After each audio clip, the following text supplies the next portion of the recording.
Bonjour à tous. Donc aujourd'hui, cette vidéo aura pour thème donc 3 éléments nécessaires pour s'inscrire dans le mal et si je puis dire faire du mal à son prochain avec, je ne dirais pas facilité, mais pour aboutir à faire qu'une démarche, si elle est néfaste ou si elle est positive, puisse aboutir.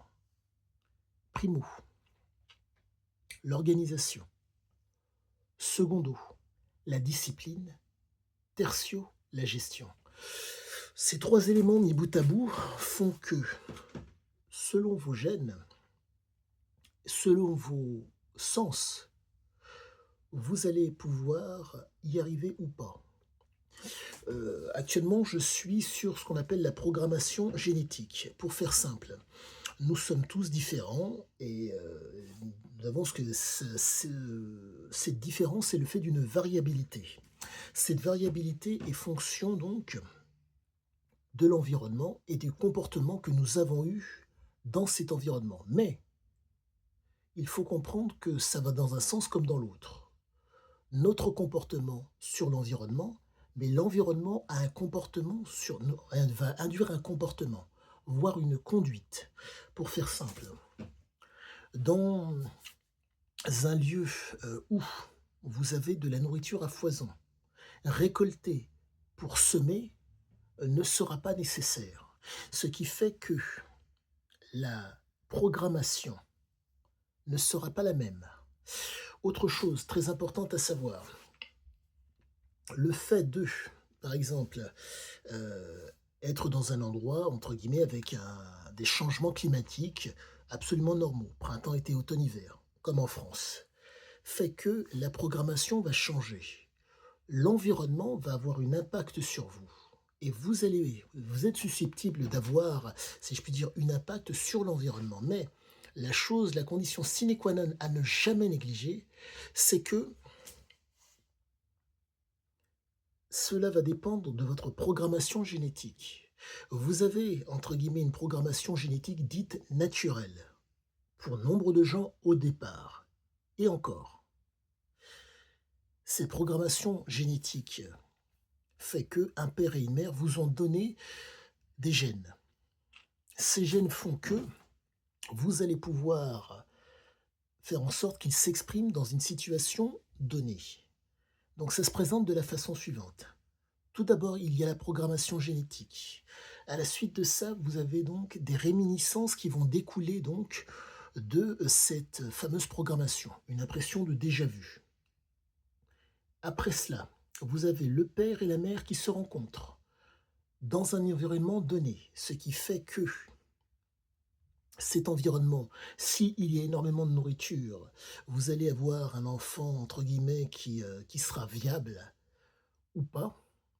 Il y aura des carences ou pas. Par exemple, la mère, de par le fait qu'elle est dans un environnement où il y a la nourriture à foison, elle sera peut-être d'autant plus à l'aise pour pouvoir allaiter son enfant. Si l'endroit est extrêmement chaud, elle pourra, entre guillemets, vaquer à ses occupations avec l'enfant, sans que l'enfant risque le moindre refroidissement, contrairement à un endroit où vous avez des variations climatiques telles que la France, où en période hivernale, si l'enfant sort, entre guillemets, trop découvert, il y a risque de maladie ou de refroidissement. Petit aparté, le père, la mère, donnent les gènes. Les gènes ne sont pas forcés de s'exprimer, chose qui est fondamentale à comprendre. Les gènes, il faut donc une situation et un comportement pour qu'elles puissent s'exprimer. C'est fondamental et ça ne peut pas être autrement.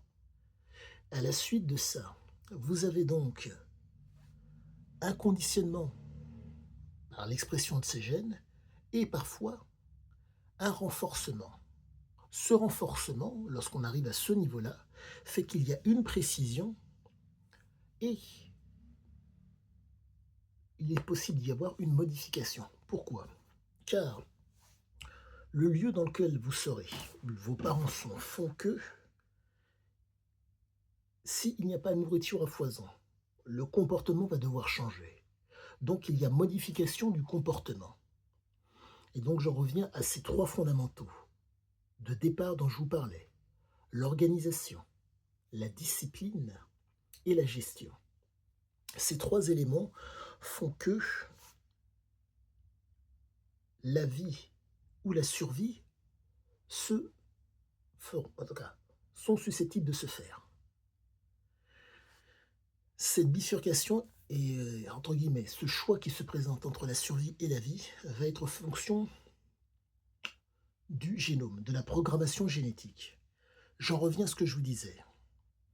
Si il y a eu altération de la programmation en bas âge, exemple, dans le cas de Sisiasiké, prise de substances du père, donc le gamin a été un fumeur passif, et le père a une conduite assez particulière. J'en reviens aux mots qui sont irrévérencieux que je vous répète de façon assez fréquente. On ne devient un homme que lorsqu'on l'en a enculé un curé et un flic. Cette conduite et cette approche fait que la croyance et l'autorité doivent être balayées par rapport à sa propre jouissance.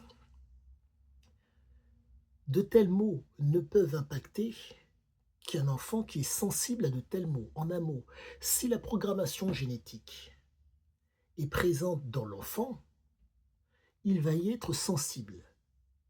Sensible, insensible, et si je puis dire, abstinent. Qu'entends-je par abstinence?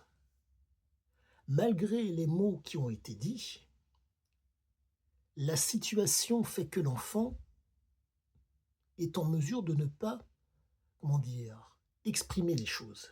Mais la problématique est la suivante. C'est extrêmement, comment dire, c'est assez spécial. Il faut comprendre que un enfant est réceptif. Cette réception de ces gènes, de ces récepteurs, fait que le comportement peut s'exprimer ou pas. Il faut comprendre cette chose qui est fondamentale. Pour reprendre l'adage, on aura beau vouloir faire d'un âne un cheval de course, ça sera toujours un âne. Si dans la programmation, il y a la possibilité, comment dire, que la programmation puisse s'exprimer, ce n'est pas forcé qu'elle s'exprime, car les fondamentaux, les 2 fondamentaux que sont l'environnement et le comportement sont nécessaires pour que la programmation s'exprime. S'il n'y a pas le comportement et l'environnement, la programmation ne va pas s'exprimer. Donc en un mot, pour peu que vous ayez soyez comment dire, vous ayez les prédispositions pour être un prédateur, pour être un exploiteur ou pour être un soumis, faut-il que vous soyez dans un environnement et qu'il y ait des comportements qui permettent le fait d'être dans la prédation, l'exploitation ou la soumission. Donc, d'une certaine façon, soit vous allez avoir, si je puis dire, un comportement, voire une conduite de dominant, ou une conduite de soumis. Mais ne vous formalisez pas sur le fait comment dire, cette impression de domination et de soumission. Vous pouvez être comment dire, environné de gens qui sont dans des, comment dire, on va dire des salariés, et que ces gens, au même titre que vous, cherchent à vous soumettre. Les exploiteurs peuvent être aussi dans cette situation. Une concurrence qui fait que vous voulez soumettre la concurrence. Et dans la prédation, c'est exactement la même chose.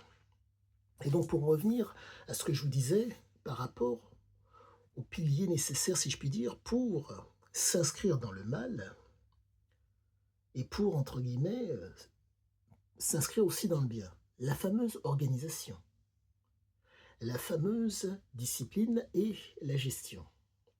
C'est très particulier. Le bien, si je puis dire, est commun à tous, en un mot. Récolter pour semer, pour manger. Mais certains veulent que vous travailliez et eux veulent être gagnants.